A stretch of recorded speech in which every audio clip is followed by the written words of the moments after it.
일단 한번 while 구문을 한번 써볼게요. while 뭐 일단 true가 되겠죠. 어떤 조건을 쓰든 저희가 하고자 하는 거에선. 그리고 여기에 뭐 실행할 document.write 뭔가를 하겠죠. 자, 그럼 이것은 분명히 계속 돌아갈 거예요. 무한 반복이라고 하죠. 무한 루프라고 이제 보통 얘기를 하는데, 무한 루프를 돌게 되면 결국 여러분들은 사용자들과 다른 사람들에게 좋지 않은 얘기를 듣게 될 것입니다. 자, 이 무한 루프를 빠져나가는 방법이 있습니다.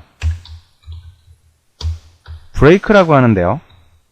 자, 이 브레이크를 써서 빠져나갈 수 있는지 한번 확인을 해보도록 할게요. 자, 점을 4개 찍었어요. 점 4개만 딱 나오고 말았죠. 자, 실행하자마자 바로 멈췄습니다. 자, 이 브레이크를 그러면 이 점 4개를 찍기 전에 실행해보면 어떻게 될까요? 아무것도 나오지 않습니다. 즉, 이 브레이크라는 걸 만나게 되면 여러분들은 이 무한 반복에서 바로 빠져나올 수가 있습니다. 그리고 이 조건문을 여러분들이 원하는 대로 실행을 시킬 수가 있고요. 자, 여기서도 마찬가지로 변수 i를 써볼게요. 변수 i를 먼저 선언한 다음에 i가 10보다 작다면 i가 10보다 작다면 점점점점을 찍어라. 자, 보시죠. 무한 루프를 돌고 있습니다. 지금 마우스 옆에 계속 이렇게 돌고 있는 거 보이시죠? 자, 이럴 때 빠진 것이 요겁니다. i가 증가를 해야 되는데 i는 계속 0인 상태이기 때문에 i는 무조건 계속 10보다 작은 상태죠. 그렇기 때문에 이렇게 무한 루프를 돌고 있습니다. 자, 새로 실행을 할게요. 무한 루프를 돌고 있으니까. 자, 점점점점이 적당히 찍히다가 중간에 멈췄죠. 마찬가지로 while은 이와 같은 내용에서 이와 같은 방법으로 포문과 같이 사용을 할 수가 있습니다.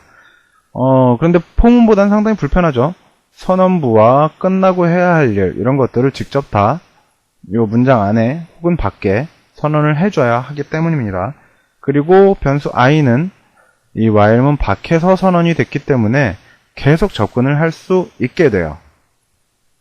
이 포문에서는 여기서 선언된 변수는 이 포문 밖에 나갈 때 같이 소멸이 됩니다. 하지만 while문은 안에서 선언을 할 수 없기 때문에 계속 남아있게 되죠. 이 i라는 변수가. 그런 차이점이 있습니다. 자, 그리고 어떤 특정한 요런 일을 자, 그냥 아까처럼 true로 주고 i를 뿔뿔 시킨 다음 만약 i가 10보다 작으면 브레이크 해라. 요렇게 줄 수도 있어요. 자, document.write를 i로 하고요.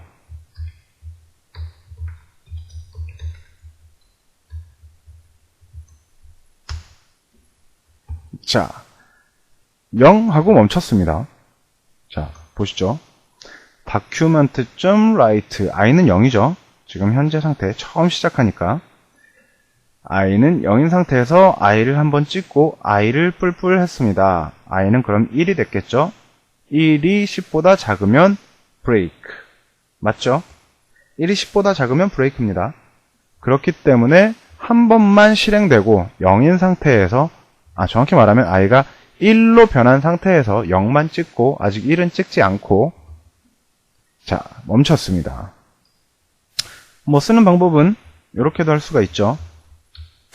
i를 먼저 풀풀 시킨 다음에 구구단과 같은 형식을 가진다면, 자, 요 부분을 앞에서 먼저 할 수도 있습니다. i가 10보다 크다면 브레이크를 해라 라는 명령이죠. 이 내용은 지금. 자, 내용이 짧으니까 한 줄로 할게요. 내용이 짧다고 한 줄로 하는 것은 좋지 않지만 페이지 이 화면의 해상도가 적은 관계로 한 화면에 보여드리기 위해서 줄였습니다. 자, i 뿔뿔로 시작을 하고 i가 10보다 크다면 브레이크, 즉 i는 10일 때까지 10이 될 때까지 표현을 할 수 있습니다. 자, 보시는 것처럼 i는 1부터 10까지 표현이 되죠. 9구단을 하기 위해선 그렇다면 i가 9보다 크면 멈춰라 라고 해야겠죠. 자, 그러면 이것을 통해서 여러분들은 마찬가지로 9구단을 한번 출력을 해보셔야 할 겁니다. 뭐 위에서 이미 어떤 방식으로 하는지 보여드렸으니까 이 while문을 써서 9구단을 표현하시는 것은 여러분들에게 숙제로 남겨드리도록 하겠습니다. 그리고 마찬가지로 이 while을 사용하는데 do while이라는 문장이 있습니다. 이 do while이라고 하는 것은 while과 굉장히 같은 형식을 갖고 있어요. 자, 마찬가지로 이 부분은 그냥 주석으로 남겨두고요.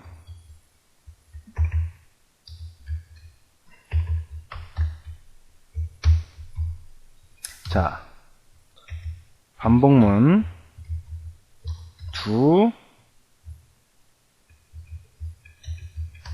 while 문법입니다. 자, 여기에 써놨죠. 반복문 do while 문법.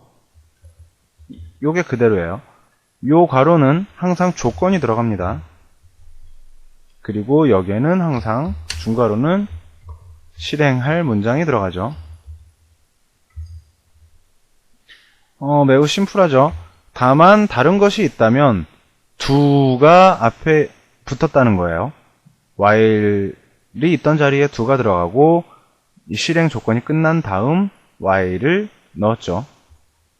이 문장은 무엇이 틀리냐면, 자, 일단 특징을 조금 있다가 먼저 실행을 해본 다음에 정리를 하기로 하고요. 자, do 하고 먼저 실행할 문장을 적습니다. document.write 마찬가지로 i를 쓸게요. i는 0. 그리고 난 다음 실행할 문장이 끝나고 조건 while i가 10보다 작다면, i가 10보다 작다면 do를 다시 실행하는 겁니다. 하지만 이 while문이 뒤에 있기 때문에 do가 한 번은 무조건 실행이 돼요. 자, 한 번은 무조건 실행이 됩니다. 기억해 주세요. 한 번은 무조건 실행됩니다.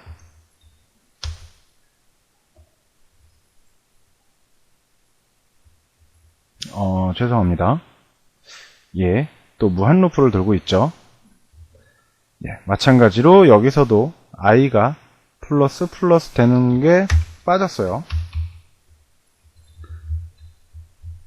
i가 숫자가 증가하지 않기 때문에 10보다 작은 상태는 계속 이어지죠. 자, 그러면 이 탭을 닫고 새 탭에서 볼게요. 자, 1, 2, 3, 4, 5, 6, 7, 8, 9가 나오는 걸 보셨죠? 9까지 실행이 됐다는 겁니다. 자, 그래서 요런 문장 같은 경우에는 보통 여기에 쓰지 않고 여기에 쓰죠. 뿔뿔 i. 자, 마찬가지의 결과가 나오죠. 자, 이 뿔뿔을 앞에 쓰는 것과 뒤에 쓰는 것, 이거는 굉장히 차이가 있는데요. 자, 보이시죠? 틀려졌습니다. 10까지 찍힌 게 보이시죠? 자, 앞에 쓰는 것과 뒤에 쓰는 것의 차이는 연산을 하기 전에 i를 먼저 증가시킬 때는 앞쪽에 씁니다. i를 먼저 변화시키고 싶을 때는 앞에 쓰고요. 연산을, 요 비교 연산을 하고 난 뒤에 증가시키고 싶으면 뒤에 쓰게 됩니다. 즉, 이렇게 뒤에 쓰게 되면 i가 9에서 10으로 변할 때 i가 9인 상태에서 10과 비교를 하고 나서 i는 10이 됩니다. 그렇기 때문에 주의를 하셔야 돼요. 자, 앞에 쓰는 뿔뿔 i 뿔뿔과 뿔뿔 i와 뒤에 쓰는 i 뿔뿔, 요것은 연산을 언제 하느냐, 연산이 먼저인가 i의 변화가 먼저인가 하는 차이입니다. 자, 그럼 이런 형식으로, 자, 그러면 이 두 안의 문장은 무조건 실행이 된다 그랬는데 그냥 단도직입적으로 펄스를 줬어요. 단도직입적으로 펄스를 줘도 한 번은 실행이 될까요? 자, document.write 0이 찍히나 봅시다. 찍혔습니다. 자, 한 번은 무조건 찍힌다는 거예요. 위에서부터 내려오기 때문에 둘을 한 번 실행하고 실행이 끝난 뒤에 while문으로 비교를 합니다. 요게 가장 중요한 포인트입니다. 자, 폼은 정리를 해볼까요? 가장 많이 쓰이는 문장이죠. 폼은. 자, 요걸로 줄여서 쓸게요. 요거는 실행 객체라고 보시면 돼요. 요 부분이죠.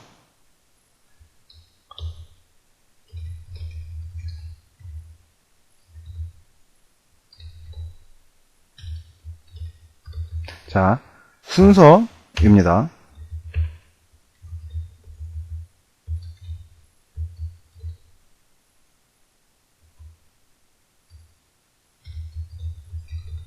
포 문장 실행 순서라고 할게요.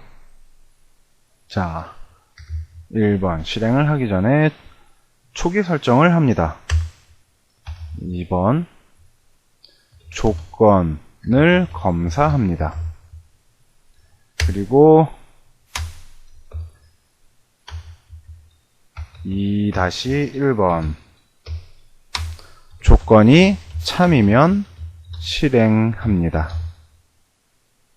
조건이 참이면 실행을 합니다. 2-2번 조건이 거짓이면 빠져나갑니다.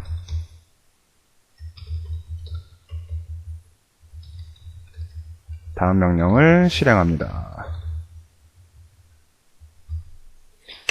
그리고 자, 2의 2번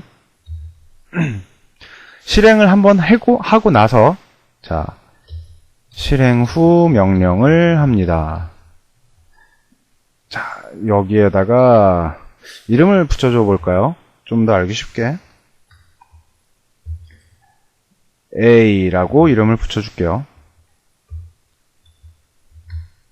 그리고 조건은 B, 실행 후 명령은 C, 실행할 구문을 D라고 줬어요. 자, D를 일단 그냥 A라 그러죠. 그냥 1, A 조건을 검사하죠. B 그러고 나면 조건이 참이면 D 그리고 조건이 참이면 D를 하고 나면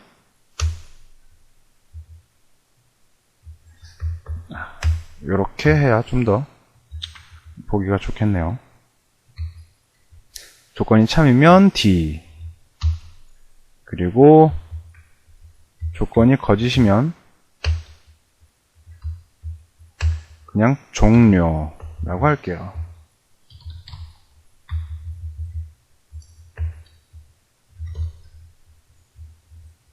시작부터 종료까지 과정입니다. 자, A를 초기 설정을 하고 B 조건을 확인하고 B 조건이 참이면 D를 실행을 하고 거짓이면 종료가 됩니다. 그러면 D를 실행하고 난 다음에 여기서 중요합니다. C로 가죠. 실행 후에 할 명령을 하게 되죠. 2에 1 다시 1이라고 해야겠네요. 2에 1 다시 2 자, 실행 후 명령을 하게 되죠. 그리고 난 다음에 2에 1 다시 3은 go to B 이렇게 되죠.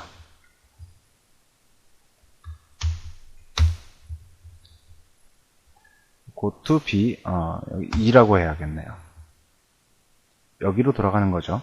자, 그러면 이것을 그림으로 한번 간단히 그려보도록 할게요. 그림으로 그리는 편이 조금 더 여러분들 이해하기가 편할 것 같으니까. 잠시만요. 예, 여러분들에게 조금 더 정확한 설명을 드리기 위해서 잠깐 급히 그림을 한 장 그렸습니다. 예, 포문의 실행 순서인데요. 자, 먼저 포문이 시작되게 되면 초기화를 실행을 하고요.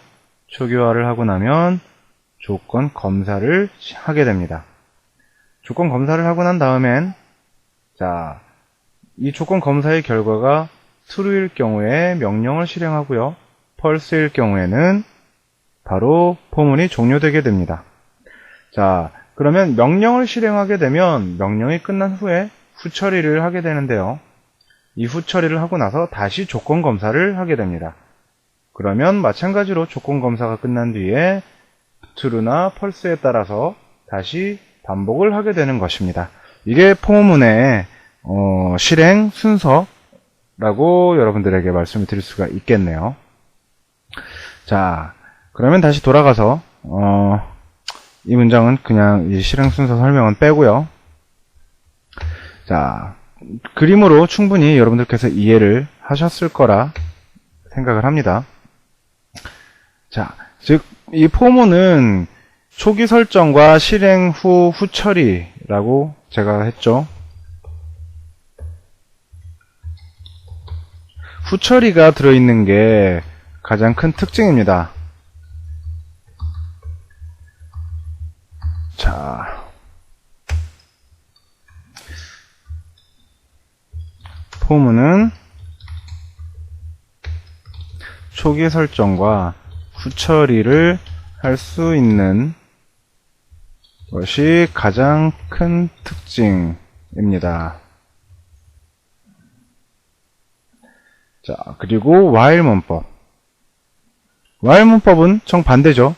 초기 설정과 후처리가 없죠. 자,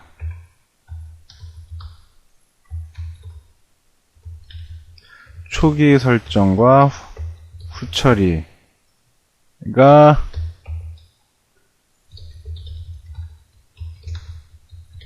않는 것이 가장 큰, 후처리를 따로 정하지 않는 것이 가장 큰 특징입니다. do while. do while은 아까 말씀드렸죠. 직접 보시기도 하셨고요. 자, do 명령이 무조건 한 번은 실행이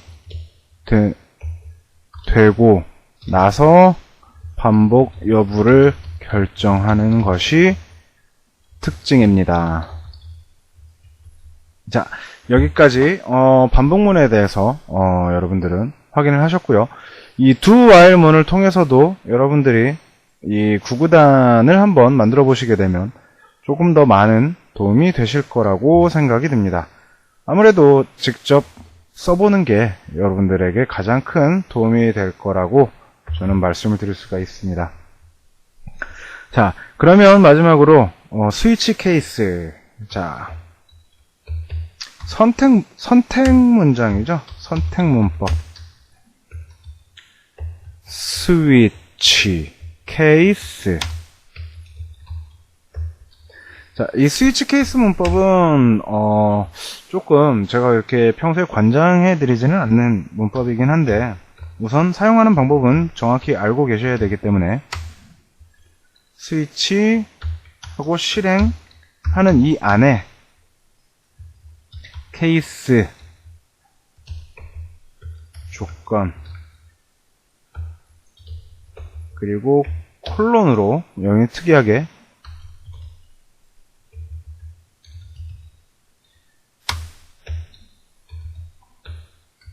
케이스, 조건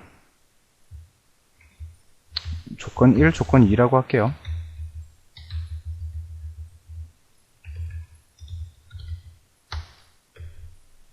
이런 식으로 케이스를 계속해서 나열할 수가 있어요. 케이스를 계속해서 나열해서 뭐 100개든 200개든 1000개든 2000개든 계속해서 나열해서 여러분들이 선택할 수가 있습니다. 이 문법은 굉장히 독특한데요. 자, 한번 구문을 한번 만들어 보죠. 스위치. 자, 그러면 여기 케이스 1번, 그리고 케이스 2번, 케이스 3번. 자, 케이스 1번에는 document.write 1,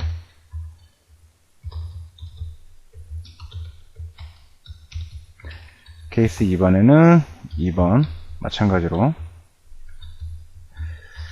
그러면 여기는 3번 하고요. 자, 이렇게 해서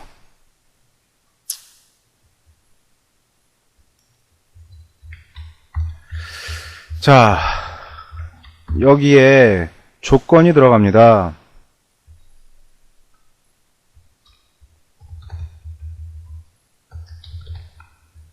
그럼 여기 조건에 변수를 한번 넣어볼까요?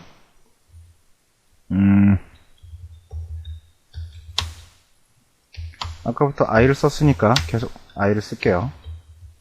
i는 0. 그리고 케이스 1, 2, 3. 자, 과연 이것은 어떤 것을 실행하게 되는지 여러분들 한번 주의 깊게 보셔야 됩니다. 아주 중요한 부분이기 때문에. 네, 이 케이스문을 실행을 시켜보도록 하겠습니다.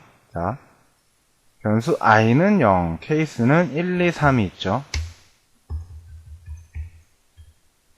자, 이렇게 실행을 하게 됐을 때 아무것도 실행이 되지 않죠. 예. 아무것도 실행이 되지 않는 이유는 변수는 0인데 0이 케이스가 없기 때문입니다. 그래서 이럴 때 if else문의 else 조건처럼 기본적으로 아무 케이스에도 해당하지 않을 때를 지정할 수가 있습니다. 디폴트라고 하는데요.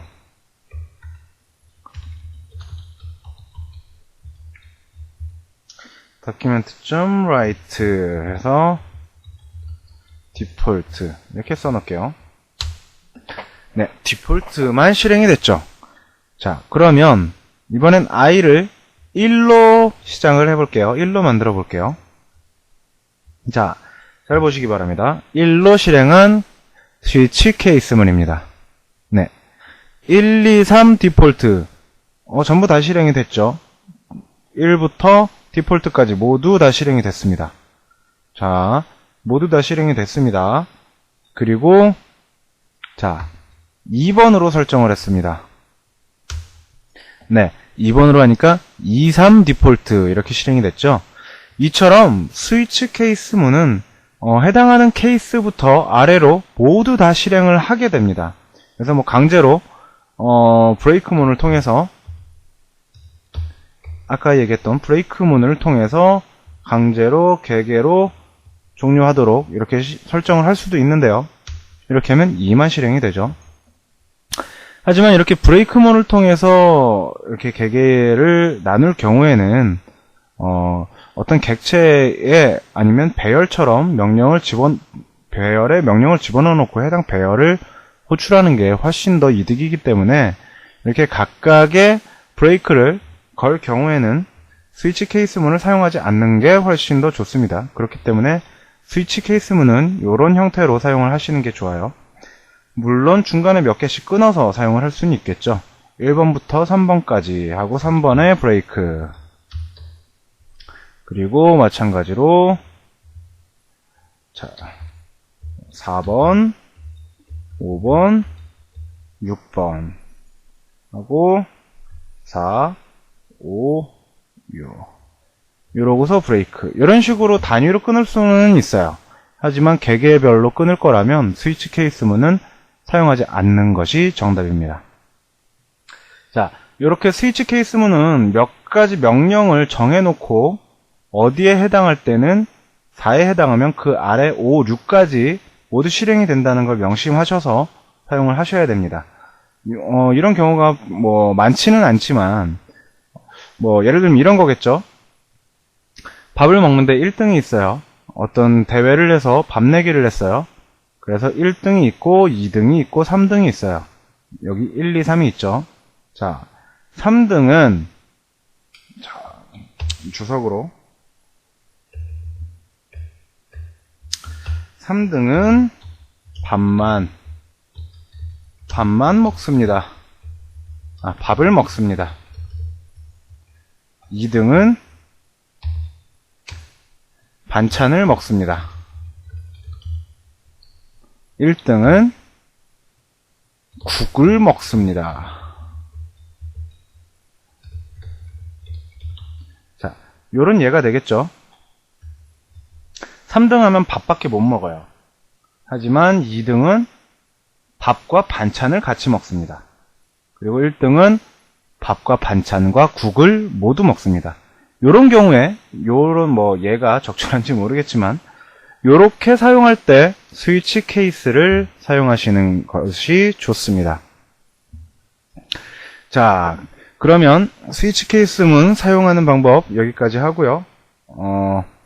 바로 이 다음 시간에 객체에 대해서 이야기를 한 후에 직접 이 비교 연산, 연산에 대한 부분이라던가 이 그래머 문법에 대한 부분들을 모두 활용해서 직접 좀 더 재밌고 좀 더 활용하기 좋은 예제들을 한번 만들어 보도록 할게요. 자, 그럼 다음 시간에 바로 뵙겠습니다.